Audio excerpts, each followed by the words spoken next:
Hello' বন্ধুসকল, সকলোকে স্বাগতম জনাইছোঁ মোৰ আন এটা ভিডিঅ'লৈ। চ' বন্ধুসকল, আজি পথাৰৰ পৰা ভিডিঅ'টো ষ্টাৰ্ট কৰি দিছোঁ। আজি পথাৰত মাৰ লগত ধান কাটিবলৈ আহিছোঁ। এইফালে আমাৰ মায়ে ধান কাটি আছে। তো 4 ভাগৰ এভাগমান আছে, এইখিনি কাটি এদাই হ'লে তো মানে অলপ হাজিৰা দিছিলে, হাজিৰা দিয়াখিনি খতম হৈ গ'ল আৰু মাৰ ভাগৰখিনি আছে। এইফালে মায়ে ধান দাই আছে। যিহেতু মায়ে অকলে ধান দাই আছে, সেইবাবে ময়ো লগত আহিছোঁ। তো অলপ সহায় কৰি দিওঁ বুলি আহিছোঁ। তো মানে সহায়নো কি কৰিম আৰু, ধান কাটিবলৈ ইমান এটা নাজানো, মানে অলপ জানো আৰু লাহে লাহে জানো, ইমান এটা স্পীড নাজানো।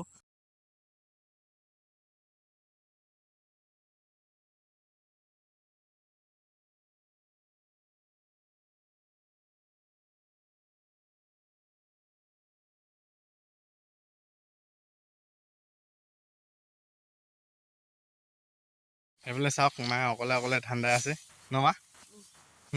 অকলে অকলে ইমান গৰম হৈছে আজি, আৰু ৰ'দটো চাওক না, ফটা চিটাকে ওলাইছে, আত গৰম হৈছে। তো গৰম হ'লেও উপায় নাই আৰু, ধান কাটিব লাগিব ন মা? হা? গৰমতেতো ধান কাটে, হয়তো। তো বৰষুণ দিলে ধান নেকাটে নহয়, ৰ'দ দিলে ধান কাটে মানে। তো ময়ো অলপ এতিয়া কাটিম মানে, তো ইমান এটা ভালকৈ নাজানো কাটিবৰ কাৰণে, তথাপিও কাটিবলৈ চেষ্টা কৰিম। নাই ল'ব, কাটিম গো, নাজানোৱে যে মই এতিয়া কেনেকৈ কাটিম। আমাৰ মায়ে শিকাই দিব মোক কেনেকৈ কাটিব লাগে, হয় না? তো ময়ো চেষ্টাটো কৰি চাওঁ কাটিবৰ কাৰণে। তো মই এতিয়া ধান কাটিম, আপোনালোকে চাই থাকক, মই জানো নে নাজানো। তো মাক কেমেৰামেন দি দিছোঁ আৰু ধান দৰাৰ মাজতে, ধান কটাৰ মাজতে। তো হৈছে নাই ক'ব আৰু আপোনালোকে। হৈছে কাট হৈছে না? এনেকৈ কাটে নহয় জানো? সেনেকৈ কাটে, ধান ধান নাযাবিব, সেয়াই থাকি গৈছে।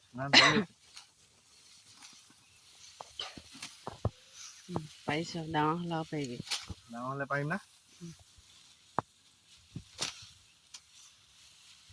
তো সিমানেই দেখালোঁ আপোনালোকক, তো মানে অলপ চলপ জানো আৰু। তো এতিয়া মাক অলপ সহায় কৰি দিওঁ, আপোনালোকে ভিডিঅ'টো সকলোৱে একেলগে চাই থাকক।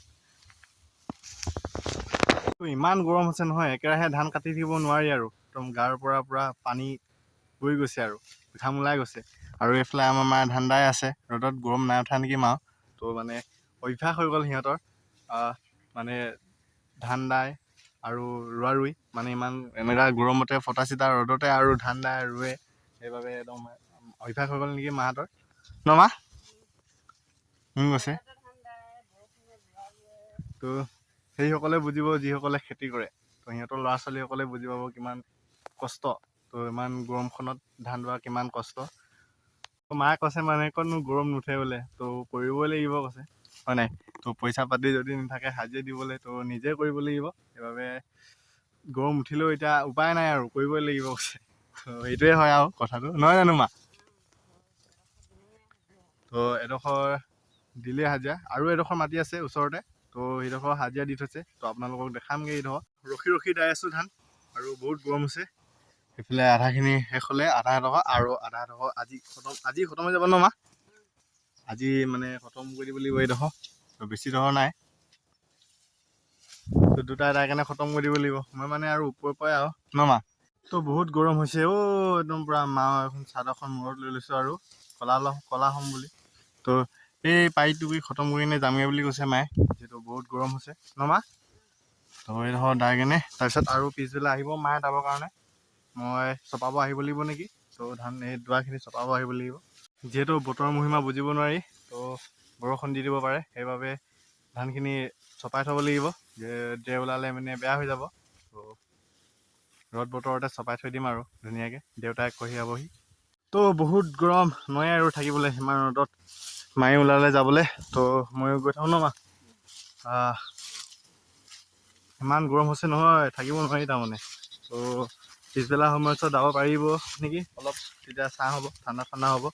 এতিয়া গৈ থাকোঁ আৰু মা। তো আৰু এখন ওচৰতে পথাৰ আছে, তো ইয়াত হাজিৰা দিয়া হৈছে, এইফালে খৰিদৈ দি দাই আছে 4জনী। তো আহি কেনে তাৰপিছত ইয়াতো ধান চপাব লাগে, ইয়াতো চপামহি আমি। আৰু এইফালে আমাৰ দাদাই আছে। তো ভাত চাত খাই মেলি আৰু পথাৰলৈ যাবলৈ আছোঁ।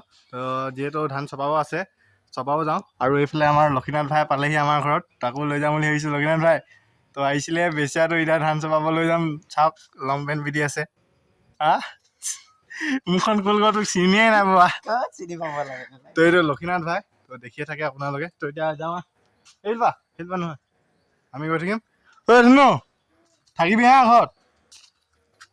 ঘৰত থাকিবি কলৈ নাযাবি হা তো আমিও পাই গ'লো সেই পথাৰত এইফালে লক্ষীনাথ আৰু এইফালে আমাৰ মায়ে তো ধান দাবগে এইডোখৰ মাটিত তো আমি য'ত ধান দাইছিলোঁ প্ৰথমতে তাত দাবগে আৰু আমি এই মাটিডোখৰত ধান চপাম যিহেতু মানুহক ঠিকা দিছিলে এই দাই থৈছে আৰু আহিব এতিয়া দাৱনীসকল ধান দাবলৈ আমি এতিয়া এইডোখৰ চপাম ন দুটাই তাত বেচাটো আহিছিলেহে আজি কামত লগাই দিম আমি এতিয়া পথাৰলৈ বুলি যাওঁ এইফিল পৰা যাব লাগিব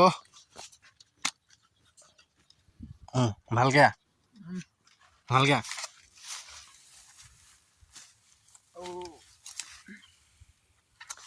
বেচিয়াটো ঘৰত পথাৰত নাযায় বা ঘৰত থাকিলে মানে এদিনো পথাৰলৈ গৈ পাইছে জানো তই এই বছৰ ফাৰ্ষ্ট টাইম তহঁতৰ পথাৰতে তো আমাৰ ইয়াত আহিলে মানে লগাই দিম তো আমি যিহেতু খেতি কৰোঁ ন সিহঁতে খেতি নকৰে মাটি আছে তথাপি বেলেগক ভাগি দিয়ে নেকি খেতি কৰিবৰ কাৰণে ন বেলেগক ভাগি দিয়া হয় ভাগি দিয়ে ধনী মানুহৰ কথা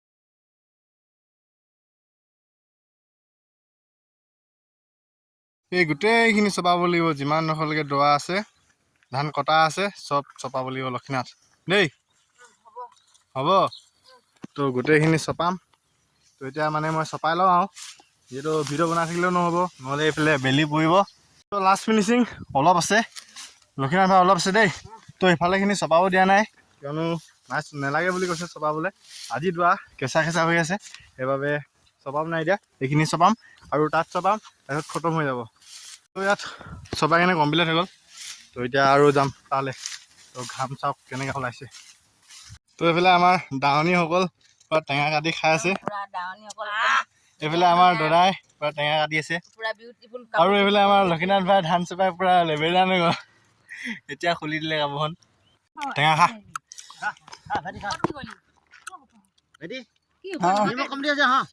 হৈছে ঠিক আছে নিমখ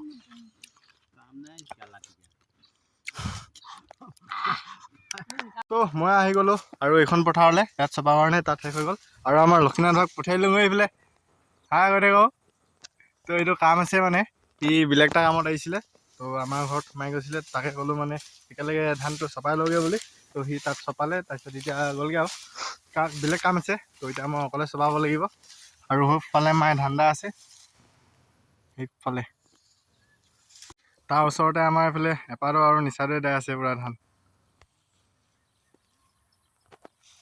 তো এইফালে ইমানখিনি চপাই দিলোঁ অকলে চাওক আৰু সেইফালে মায়ে ধান দাই আছে আৰু বেলিটো ওপৰ হৈছে তো খতম হৈ গ'ল যিহেতু চপাই কেনে মই এতিয়া ঘৰলৈ গৈ থাকোঁ ঘৰলৈ গৈ ধুনীয়াকৈ গা চা ধুই লওঁগৈ এইফালে এপাৰো ধান্দা আছে এপাৰো ধান্দা আছ দা ভাল নাই হোৱা ন ধুনীয়া হৈছে চোন ধুনীয়া হৈছে আৰু এইফালে আমাৰ নিচাদুৱে ধান চপা আছে আৰু দাদা এইফালে এনেই ঘূৰি ফুৰিছে পথাৰত বল বিচাৰি আছে বোলে দাদাই তো জমন্তনি আছে মানে দাদাই তো এতিয়া গৈ থাকোঁ আৰু নিচাদে এইফালে ধান চপা আছে